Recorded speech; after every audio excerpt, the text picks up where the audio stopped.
MS ওয়ার্ডে ডিসপ্লেতে দেখতে পাওয়া যদি এই ধরনের ডকুমেন্ট আমাদের সামনে থাকে, তখন এই ডকুমেন্ট থেকে যে স্পেসগুলো আছে অতিরিক্ত, এগুলো যদি আমরা ম্যানুয়ালি রিমুভ করতে চাই, তাহলে ব্যাক স্পেস প্রেস করে করে আমাদের রিমুভ করতে হবে।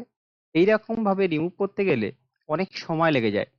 সেই জন্য একটা ট্রিক শিখব, যার মাধ্যমে আমরা একবারেই এই স্পেসগুলো রিমুভ করতে পারি। আমি আপনাদের সঙ্গে সুমিত কুমার পাত্র, আর আপনারা দেখছেন my YouTube channel computer dot education. এর জন্য প্রথমে ডাটাটিকে সিলেক্ট করতে হবে।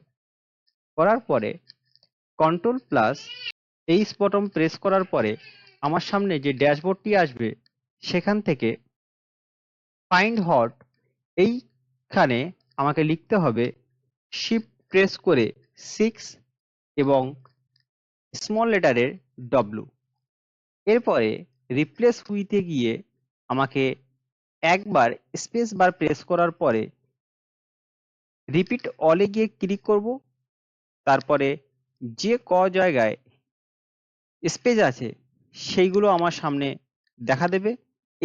এরপরে আমি ইয়েস বটমে ক্লিক করার সঙ্গে সঙ্গে আমার সামনে পুরো ডকুমেন্টটার স্পেস রিমুভ হয়ে এমএস ওয়ার্ডে অতিরিক্ত স্পেসগুলো রিমুভ করতে পারি।